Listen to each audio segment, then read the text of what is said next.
ప్రభు నామానికి మహిమ కలుగును గాక. కూడి వచ్చిన మీ అందరికీ, కర్మిల ఆత్మీయ సహవాస సంఘ విశ్వాసులందరికీ మన ప్రభువును ప్రియరక్షకుడునైన యేసుక్రీస్తు వారి శ్రేష్టమైన నామములో శుభములు మరియు అందరికీ వందనాలండి. నిర్గమకాండం 30వ అధ్యాయాన్ని మనం ధ్యానం చేసుకుంటున్నాం.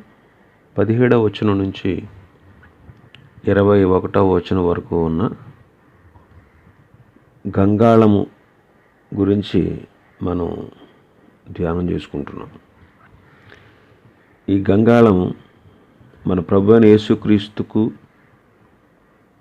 ఇంకా పరిశుద్ధాత్మకు ఇంకా దేవుని యొక్క వాక్యమునకు పోలికగా ఉన్నది అని మనం గత దినం తెలుసుకున్నాం.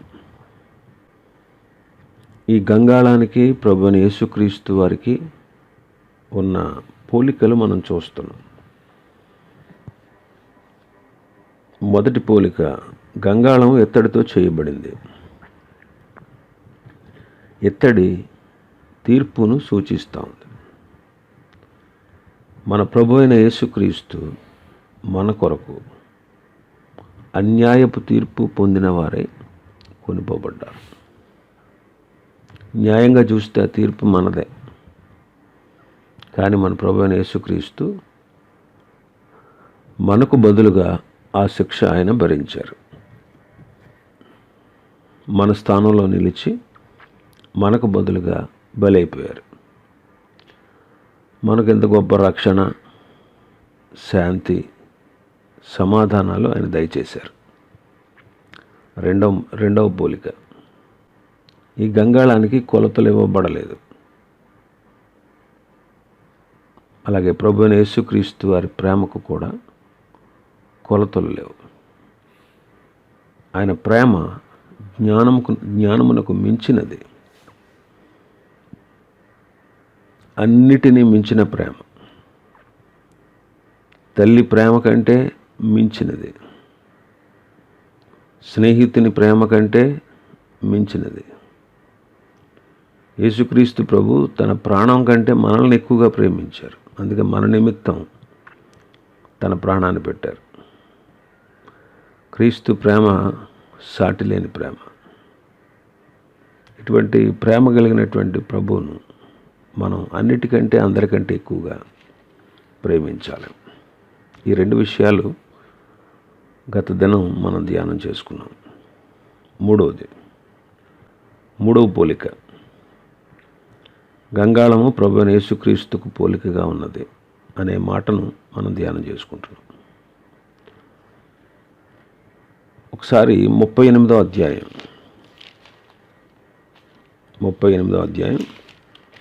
8వ వచనాన్ని చదువుతాను. నిర్గమకాండం 38:8. అతడు ప్రత్యక్షపు గుడారం యొక్క ద్వారమున సేవింపవచ్చిన సేవకురాండ్ర అద్దములతో ఎత్తడి గంగాళమును దాని ఎత్తడి పీటను చేసెను. అతడు ప్రత్యక్ష గుడారం యొక్క ద్వారమున సేవింపవచ్చిన సేవకురాండ్ర అద్దములతో ఎత్తడి గంగాళమును దాని ఎత్తడి పీటను చేసెను. ఇందులో స్త్రీల యొక్క త్యాగం మనకి కనబడతా ఉంది. పూర్వకాలంలో అద్దాలు ఇంకా కనిపెట్టబడక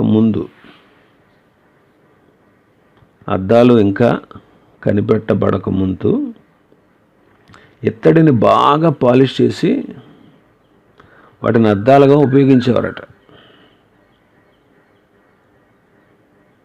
పూర్వం అద్దాలు ఇంకా కనిపెట్టకుండా ఉన్న కాలంలో ఎత్తడిని బాగా పాలిష్ చేసి వాటిని అద్దాలుగా ఉపయోగించేవారట. యాక్చువల్గా అద్దాలను ఎక్కువగా ఉపయోగించే వాళ్ళు ఎవరు? స్త్రీలే. అద్దం అంటే వాళ్ళకి ఎంతో ఇష్టం. అద్దాల్లో వారు తమ సొగసును చూసుకుంటారు. అయితే ఇక్కడ ఈ స్త్రీలు ఉపయోగించే అద్దాలు అవి ఎత్తడివి. వాటితో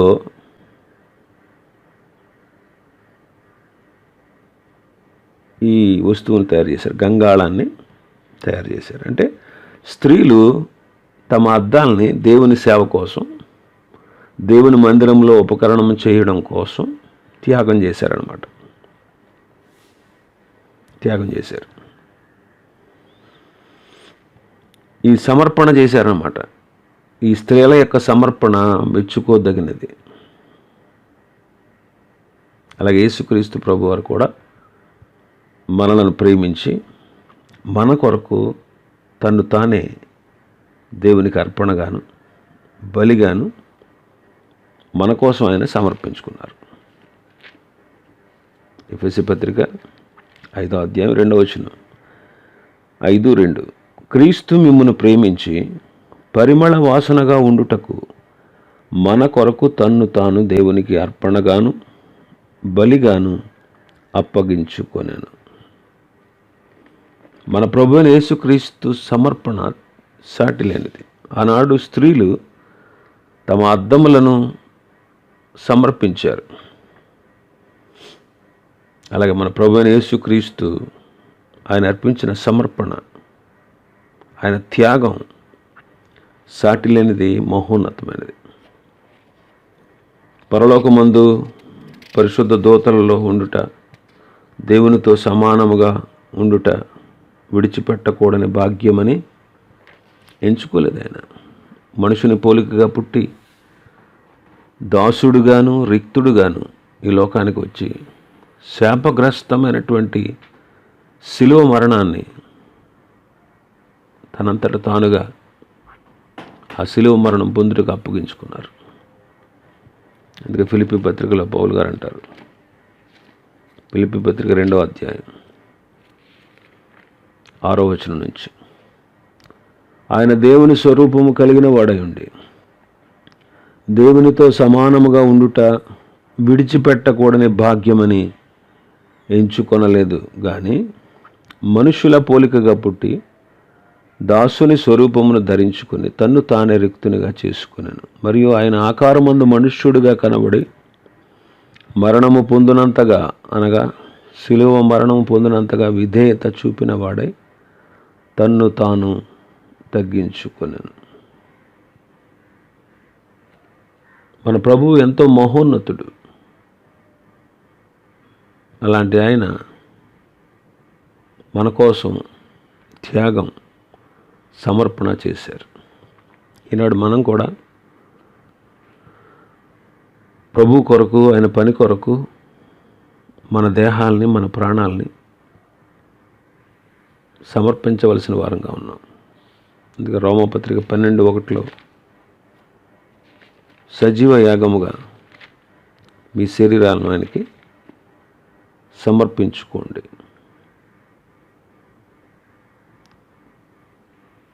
అపొస్తలుడైన పౌలు కూడా అంటారు, నేను ప్రభువైన యేసుక్రీస్తు వలన పొందిన ఈ పరిచర్యను తుదముట్టించాలని నా ప్రాణాన్ని సహితం నాకెంత మాత్రము ప్రియమైనదిగా ఎంచుకోవట్లేదు అంటారు. అపొస్తలుల కార్యములు 20వ అధ్యాయం 24వ వచనంలో. కాబట్టి మనం నేటి దినాల్లో మన ప్రియ ప్రభు పని విషయంలో త్యాగ సహితమైన సమర్పణతో మనం జీవించాల్సిన వారంగా ఉన్నాం. 4వది, గంగాళము అద్దాలతో చేయబడింది. కాబట్టి యాజకులు గంగాళం వద్దకు వచ్చినప్పుడు తమ కాళ్ళకు చేతులకు ఉన్నటువంటి అశుభ్రత అందులో కనబడుతుంది.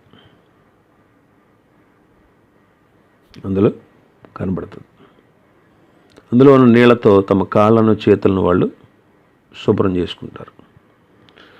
కీర్తనకారుడు అంటారు 90వ కీర్తనలో 8వ వచనం, 90వ కీర్తన 8వ వచనం, మా దోషములను నీవు నీ ఎదుట ఉంచుకొని ఉన్నావు, నీ ముఖ కాంతిలో మా రహస్య పాపములు కనబడుచున్నవి. నీ ముఖకాంతిలో మా రహస్య పాపములు కనబడుతున్నాయి అంటే మన ప్రియ ప్రభు యొక్క జీవితాన్ని మన జీవితంతో పోల్చుకుంటే మన జీవితాల్లో ఉన్నటువంటి లోపాలు మనకు తేటగా కనబడతాయి. అప్పుడు మనం మన ప్రభు దగ్గర మన లోపాలని చక్క చేసుకోగలం. కాబట్టి మన ప్రియ ప్రభు యొక్క జీవితంతో మన జీవితాలు పోల్చుకోవాలి. సాటి మనుష్యులతో మనం పోల్చుకుంటే మనం పర్వాలేదు అనిపిస్తుంది. తోటి వారితో మనల్ని మనం పోల్చుకుంటే వాళ్ళకంటే నేను బెటర్ అనిపిస్తుంది. కానీ మన జీవితాన్ని ప్రభుతో పోల్చుకోవాలి. ఎప్పుడైతే ప్రభుతో మన జీవితాన్ని పోల్చుకుంటామో మనలో ఉన్న లోపాలు తేటగా కనపడతాయి. అప్పుడు మన ప్రభు దగ్గర మనం మన లోపాలని చక్క చేసుకోగలం. ప్రవక్త అయిన యెషయా 6వ అధ్యాయంలోకి వస్తే, యెషయా గ్రంథం 6వ అధ్యాయంలోకి వస్తే 1 నుంచి 10 వచనాలు చూస్తే, ప్రవక్త అయిన యెషయా పరిశుద్ధుడైనటువంటి దేవుణ్ణి చూసినప్పుడు అతని అపవిత్రత కనబడింది. 4వ వచనంలో మొదటి వచనం ఒకసారి చదువుతాను. రాజు అయిన ఉజ్జియా మృతి నొందిన సంవత్సరం అత్యున్నతమైన సింహాసనం నందు ప్రభువు ఆసీనుడై ఉండగా నేను చూచితిని. ఆయన చొక్కాయి అంచులు దేవాలయమును నిండుకొనెను. ఆయన పైగా శిరాపులు నిలిచి ఉండిరి. ఒక్కొక్కనికి 6 రెక్కలుండెను. ప్రతివాడు 2 రెక్కలతో తన ముఖమును, 2 తన కాళ్లను కప్పుకొనుచు 2 ఎగురుచుండెను. వారు సైన్యములకు అధిపతి యెహోవా యెహోవా పరిశుద్ధుడు, పరిశుద్ధుడు, పరిశుద్ధుడని, సర్వలోకము ఆయన మహిమతో నిండి ఉన్నది అని గొప్ప స్వరముతో గాన ప్రతిగానాలు చేస్తూ ఉన్నారు. వారి కంఠస్వరం వలన గడప కమ్ముల పునాదులు కదులుచు మందిరం అంతా ధూమము చేత నిండింది. అప్పుడు యెషయా అంటాడు, నేను అపవిత్రమైన పెదవులు గలవాడను, అపవిత్రమైన పెదవులు గల జనుల మధ్య నివసించేవాడను. నేను నశించి తిని, రాజును సైన్యములకు అధిపతి యెహోవాను నేను కన్నులారా చూచితిని అనుకుంటుంది. అప్పుడు శరాబుల్లో ఒకడు తాను బలిపీఠం మీద నుండి కారుతో తీసిన నిప్పును చేతపట్టుకుని నా యొద్దకు ఎగిరి వచ్చి నా నోటికి దాన్ని తగిలించి, ఇది నీ పెదవులకు తగిలిన గనుక నీ పాపమునకు ప్రాయశ్చిత్తమైనను, నీ దోషము తొలగిపోయిను అనెను. యెషయా ఎప్పుడైతే ప్రభువుని చూశారో, సైన్యములకు అధిపతి యెహోవాను నేను కన్నులారా చూశాను అంటారు. ఎప్పుడైతే ఆయన చూశాడో ఆయన అంటాడు, అయ్యో నేను అపవిత్రుణ్ణి, అపవిత్రమైన పెదవులు గలవాడిని. అపవిత్రమైన పెదవులు కలిగినటువంటి సమాజంలో, అంటే ప్రజల మధ్యలో నేను నివసిస్తున్నవాడను అంటారు. ఎప్పుడైతే మనం ప్రభువుతో పోల్చుకుంటామో అప్పుడు మనలో ఉన్న లోపాలు, మనలో ఉన్న దోషాలు మనకు కనిపిస్తాయి. అప్పుడు మన జీవితాన్ని చక్కబరుచుకుని మనం ప్రభు పనిలో ముందుకు కొనసాగలం. 5వ విషయాన్ని మనం చూస్తే, గంగాళములో నీళ్లు యాజకులు శుద్ధి చేసుకోవడానికి ఆ గంగాళం అంతా కూడా నీళ్లతో నింపబడింది. బహుశా ఈ నీళ్లు మొట్టమొదటిగా పోసిన నీళ్లు, ఆ గంగాళంలో పోసిన నీళ్లు బండలో నుండి, కొట్టబడిన బండలోంచి వచ్చిన నీళ్లు అని పండితుల యొక్క అభిప్రాయం, బైబిల్ పండితుల అభిప్రాయం. ఆ నీళ్లతో యాజకులు సేవ చేసేటప్పుడు, హోమద్రవ్యాలు అర్పించేటప్పుడు, పరిశుద్ధ స్థలంలోనికి ప్రవేశించేటప్పుడు తమ చేతులను, కాళ్లను ఆ నీళ్లతో కడుక్కోవాలి. ఆ నీళ్లు కొట్టబడిన బండలో నుంచి వచ్చినటువంటి నీళ్లు. యేసుక్రీస్తు ప్రభువుని గురించి పౌలు గారు అంటారు, అపొస్తలుల కార్యములు అపొస్తలుడైన పౌలు కొరింథీయులకు రాసిన మొదటి పత్రిక 10వ అధ్యాయం 4వ వచనం. అందరూ ఆత్మ సంబంధమైన ఒకే పానీయం పానం చేసిరి, ఎలాగనగా తమను వెంబడించిన ఆత్మ సంబంధమైన బండలోనిది త్రాగిరి. ఆ బండ క్రీస్తే. ఆ బండ క్రీస్తే అంటారు. ఆ బండలో నుండి వచ్చిన నీళ్లు ఏ విధంగా వాళ్ళు శుద్ధి చేసుకోవడానికి కారణమయ్యాయో, మన ప్రభువైన యేసుక్రీస్తు వారు కలవరిలో కార్చిన తన విలువైన రక్తం చేత ఈనాడు మన పాపాలను కడిగి పవిత్రపరచుకోవాలి. అందుకే యోహాను గారు మొదటి పత్రికలో మొదటి అధ్యాయంలో రాశారు కదా, 7వ వచనం, అయితే ఆయన వెలుగులో ఉన్న ప్రకారం మనము వెలుగులో నడిచిన ఎడల మనం అన్యోన్య సహవాసము గలవారమేందుము, అప్పుడు ఆయన కుమారుడైన యేసు రక్తము మనం ప్రతి పాపము నుండి మనల్ని పవిత్రులనుగా చేయును. 2వ అధ్యాయం 1-2 వచనాలు, నా చిన్నపిల్లారు మీరు పాపం చేయకుండాకి సంగతులు మీకు రాయుచున్నాను. ఎవడైనాను పాపం చేసిన ఎడల నీతిమంతుడైన యేసుక్రీస్తు అనే ఉత్తరవాది తండ్రి వద్ద మనకున్నాడు. ఆయనే మన పాపములకు శాంతికరమై ఉన్నాడు. ఆయనే మన పాపములకు శాంతికరమై ఉన్నాడు. కాబట్టి ఆయన రక్తం ద్వారా మనం మన పాపాలని పవిత్రపరచుకోవాలి. 6వ మాట, గంగాళంలో ఉన్నటువంటి నీళ్ల చేత యాజకులు వాళ్ళు సేవ చేసేటప్పుడు చావకుండానట్లుగా వాళ్ళ కాళ్ళు చేతులు కడుక్కోవాలి. 20-21 వచనాలు చూడండి మన భాగంలో. నిర్గమాకాండం 30 అధ్యాయం 20-21. వారు ప్రత్యక్ష గుడారంలోనికి వెళ్ళినప్పుడు సేవ చేసి యెహోవాకు హోమధూపం అర్పించుటకు బలిపీఠం వద్దకు వచ్చినప్పుడు తాము చావకుండానట్లు నీళ్లతో కడుక్కొనవలెను. తాము చావకుండానట్లు తమ చేతులను కాళ్లను కడుక్కొనవలెను. అది వారికి అనగా అతనికిని అతని సంతతికి వారి తరతరములకు నిత్యమైన కట్టడగా ఉండును. గంగాళంలో ఉన్నటువంటి నీళ్ల చేత యాజకులు సేవ చేసేటప్పుడు చావకుండా తమ చేతులు కాళ్ళు కడుక్కోవాలి. అలాగే మన అనుదిన జీవితంలో కూడా ఉన్న లోపాలని ప్రభు దగ్గర చక్క చేసుకోవాలి. మన అనుదిన జీవితంలో ఉన్నటువంటి లోపాలని ప్రభు దగ్గర చక్క చేసుకోకపోతే మనం ఆత్మీయంగా చచ్చిపోతాం.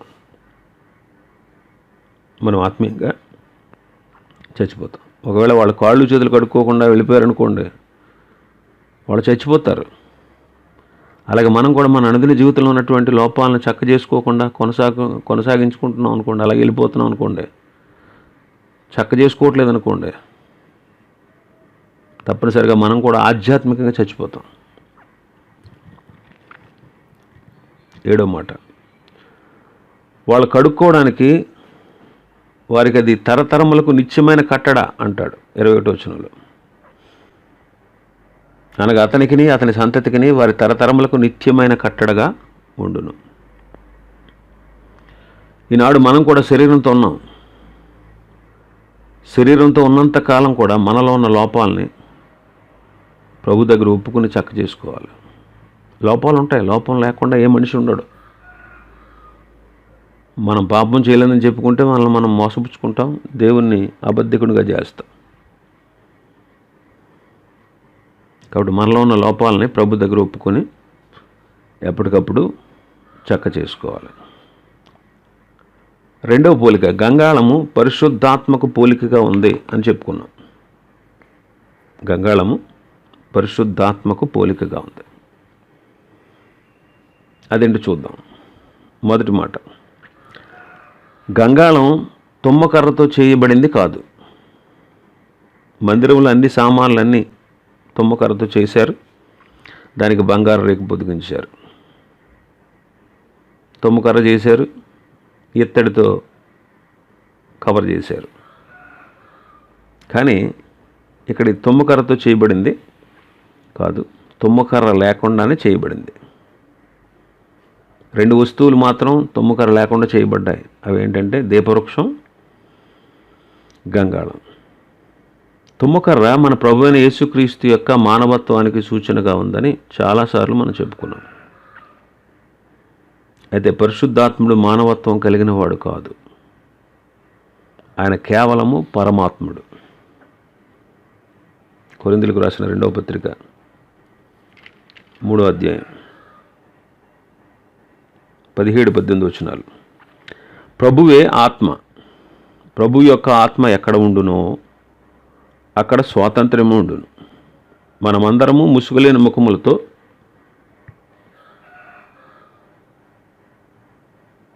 ప్రభు యొక్క మహిమను అద్దము వల్లే ప్రతిఫలింపచేయచ్చు, మహిమ నుండి అధిక మహిమ పొందుచు ప్రభువుకు ఆత్మ చేత ఆ పోలికగానే మార్చబడుచున్నాము. ఆత్మ అయిన ప్రభు చేత, ఆయన ప్రభు అయి ఉన్నాడు కాబట్టి పరిశుద్ధాత్మ మానవత్వం కలిగిన వాడు కాదు, ఆయన కేవలం పరమాత్ముడు. రెండవ మాట, గంగాళానికి కొలతలు ఇవ్వబడలేదు. యోహాను సువార్త 3వ అధ్యాయం, యోహాను సువార్త 3వ అధ్యాయం 34వ వచనం.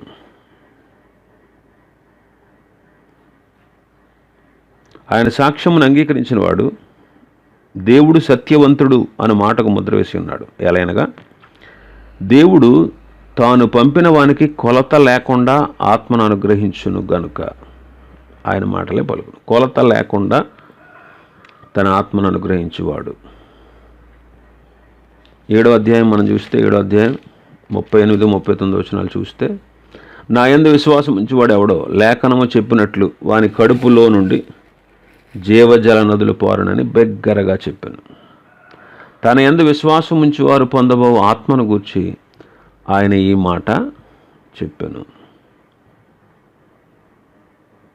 గంగాళానికి ఎలాగైతే కొలతలు ఇవ్వబడలేదో దేవుని ఆత్మకు కూడా కొలత లేదు.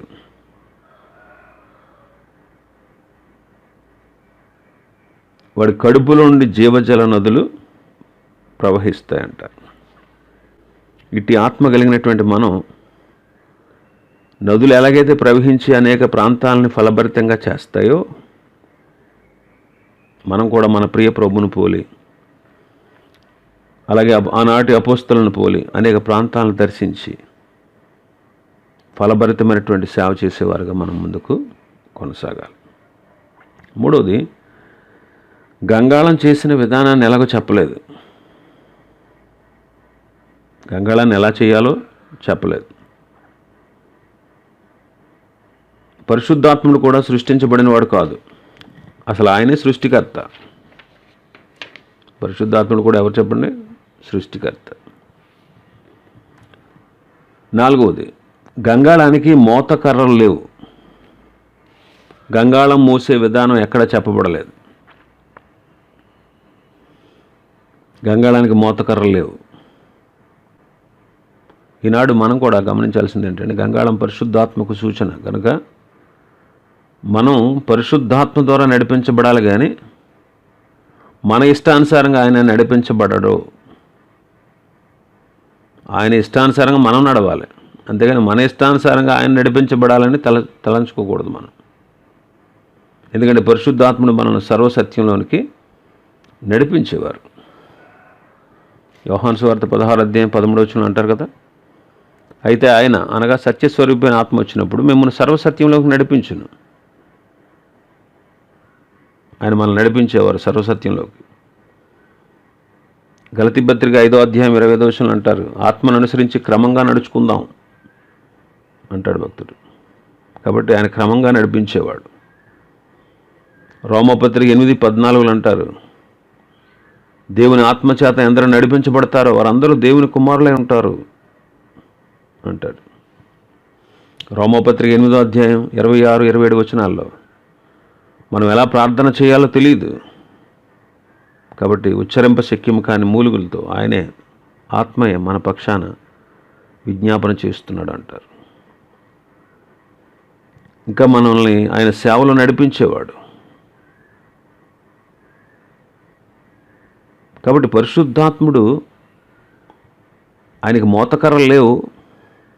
ఆయన ఆ గంగాళం మోసే విధానం ఎక్కడా చెప్పబడలేదు. అలాగే పరిశుద్ధాత్మ ద్వారా మనం నడిపించబడాలి, కానీ మన ఇష్టానుసారంగా పరిశుద్ధాత్ముడు చేయాలి, పరిశుద్ధాత్ముడు నడిపించబడాలని ఎప్పుడు తలంచుకోకూడదు. మనం ఆయన ఇష్టానుసారంగా మనం నడవాలి. కాబట్టి ఆయన నడిపిస్తారు. అందుకే సామెతల గ్రంథకర్త అంటాడు 3వ అధ్యాయం 6వ వచనంలో, నీ ప్రవర్తన అంతటి యందు ఆయన అధికారానికి ఒప్పుకో అంటారు. ఇంకా 5వదిగా మనం చూస్తే గంగాళం యొక్క భద్రత కొరకు ఇత్తడిపీట చేయబడింది. ఇత్తడిపీట చేయబడింది. 38వ అధ్యాయం నిర్గమాకాండం 8వ వచనం. అతడు ప్రత్యక్ష గుడారం యొక్క ద్వారమున సేవింపవచ్చిన సేవకుని అర్థములతో ఇత్తడి గంగాళమును దాని ఇత్తడి పీటను చేశాను. ఇత్తడి పీటను చేశాను. సొలొమోను కాలంలో దేవాలయం కట్టబడినప్పుడు ఇత్తడి సముద్రాన్ని చేసినట్టు దాని క్రింద 12 ఎడ్లు ఆ ఇత్తడి సముద్రాన్ని మోసినట్టు, ఆ ఇత్తడి సముద్రంలో నీళ్లతో నింపబడినట్లు 4 దిక్కుల, తూర్పు దిక్కున 3 ఎడ్లు, పడమట 3, ఉత్తరాన 3, దక్షిణాన 3, వెనుక భాగం లోపలికి ఉండి బయటికి ఎడ్లు కనబడతాయి. వాటి మీద ఈ సముద్రాన్ని పోతపోశారు.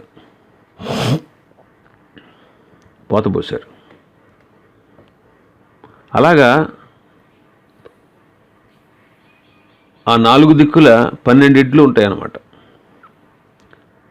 ఆ సముద్రంలో ఉన్నటువంటి నీళ్లు, అంటే పైన ఎడ్ల పైన ఉన్నటువంటి సముద్రం లాంటి తొట్టులో ఉన్న నీళ్లు ఆ ఎడ్ల కడుపుల్లో నుండి వచ్చి వాటి నోళ్ళలోంచి బయటకు వచ్చాయంట. వాటి నోళ్ళ నుండి బయటకు వచ్చాయి. ప్రభు దాన్ని చూపిస్తూనే అంటారు, మన ప్రభువైన యేసుక్రీస్తు వారు పర్ణశాల పండుగల్లో మహాదినమైన అంత్యదినం నాడు అంటారు ఆయన దాన్ని చూపిస్తూ, నా యందు విశ్వాసం ఉంచి వాడు కడుపులో నుండి జీవజల నదులు ప్రవహిస్తాయంటాడు.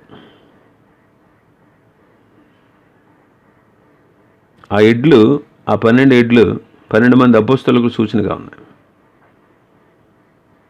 ఆ 12 మంది అపోస్తలుల బోధే వ్రాతకొచ్చి క్రొత్త నిబంధనలో అవి పొందుపరచబడి ఈనాటి ప్రపంచానికి ఆశీర్వాదంగా ఉంటూ అనేక మంది ఆత్మల దాహాన్ని తీరుస్తూ ఉన్నాయి.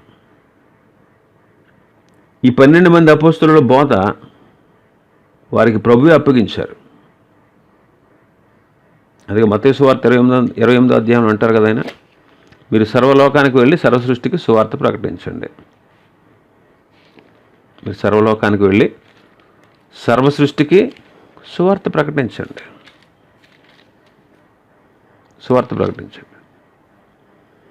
తండ్రి యొక్క కుమారుని యొక్క పరిశుద్ధాత్మ నామములోనికి వారు బాప్తిసం ఇవ్వండి. సమస్త జనులను శిష్యులుగా చేయండి. నేను మీకు ఏ సంగతులు ఆజ్ఞాపించానో వాటన్నిటినీ గైకొనవలనని వారికి బోధించండి. ఇదిగో యుగ సమాప్తి వరకు సదాకాలం మీతో ఉన్నానంటారు. కాబట్టి అపొస్తలుల యొక్క బోధ, ఆ సిద్ధాంతాలు, ఆ విధులు మనం గైకొనుచు ప్రభు యొక్క మార్గంలో మనం ముందుకు కొనసాగాలి. 6వ విషయం, ముందే చెప్పుకున్నాం, గంగాళంలో ఉన్నటువంటి నీళ్లు బండలో నుంచి వచ్చిన నీళ్ళని మనం చూసాం. ఆ బండ ప్రభువైన యేసుక్రీస్తే. నీళ్ళేమో పరిశుద్ధాత్మకు గుర్తు. యెషయా గ్రంథం 44వ అధ్యాయం, యెషయా గ్రంథం 44 3వ వచనం. నేను దప్పిగల వారి మీద నీళ్లను, ఎండిన భూమి మీద ప్రవాహ జలములను కుమ్మరించెదను. నీ సంతతి మీద నా ఆత్మను కుమ్మరించెదను. బండలో నుండి నీళ్ళు వచ్చినట్లుగా మన ప్రభువైన యేసుక్రీస్తు ద్వారా పరిశుద్ధాత్ముడు మనకు అనుగ్రహించబడ్డారు.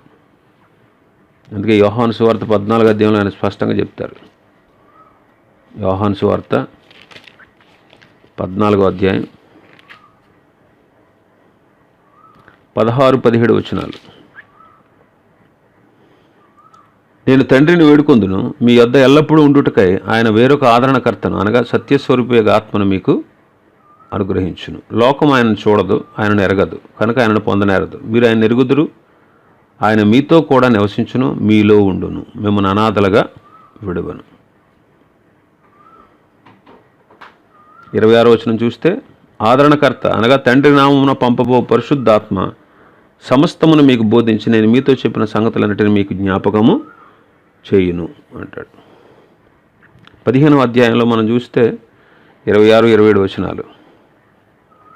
తండ్రి వద్ద నుండి మీ వద్దకు నేను పంపబోవు ఆదరణకర్త అనగా తండ్రి వద్ద నుండి బయలుదేరు సత్యస్వరూపైన ఆత్మ వచ్చినప్పుడు ఆయన నన్ను గూర్చి సాక్ష్యం ఇచ్చును.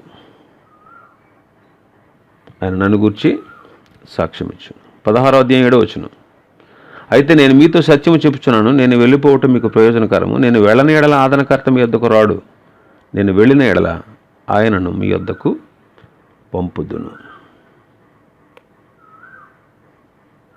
కాబట్టి పరిశుద్ధాత్మని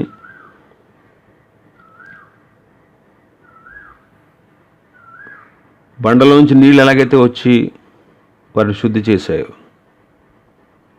ప్రభువైన యేసుక్రీస్తు ద్వారా పంపబడిన ఆత్మ ఆయన మనకు అనుగ్రహించారు.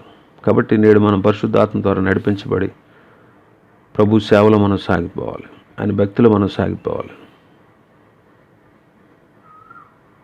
7వది, ఆ నీళ్లతో వాళ్ళు కడుక్కోవాలి. ఒకవేళ ఆ నీళ్లతో వాళ్ళు కడుక్కోకపోతే వాళ్ళు చచ్చిపోతారు. అందుకే రోమపత్రిక 8వ అధ్యాయంలో 13వ వచనం ఒకసారి చూద్దాం. రోమ 8:13. మీరు శరీరానుసారంగా ప్రవర్తించిన ఎడల చావవలసిన వారైందురు కానీ ఆత్మచేత శరీర క్రియలను చంపిన ఎడల జీవించెదరు. ఆత్మచేత శరీర క్రియలను చంపితే మనం జీవిస్తాం. ఆ నీళ్లతో వారు కడుక్కుంటే వారు చనిపోరు, కడుక్కోకపోతే చనిపోతారు. అలాగే ఆత్మచేత శరీర క్రియలు మనం చంపకపోతే మనం జీవించలేం ఆత్మానుసారంగా. కాబట్టి ఆత్మచేత శరీర క్రియలను చంపి మనం జీవించాలి.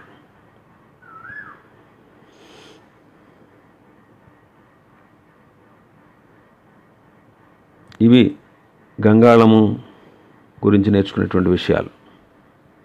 గంగాళము ప్రభువైన యేసుక్రీస్తుకు పోలికగా ఉంది. గంగాళము పరిశుద్ధాత్మకు పోలికగా ఉంది. ఇంకా గంగాళము దేవుని వాక్యమునకు పోలికగా ఉంది. దేవుని వాక్యమునకు కూడా పోలికగా ఉంది. ఆ విషయాలు ప్రభు చిత్తమైతే రేపు ధ్యానం చేసుకుందాం. దేవుడి వర్తమానాన్ని మన వెనుకడిలో ఆశీర్వదించునుగాక. ఆమేన్.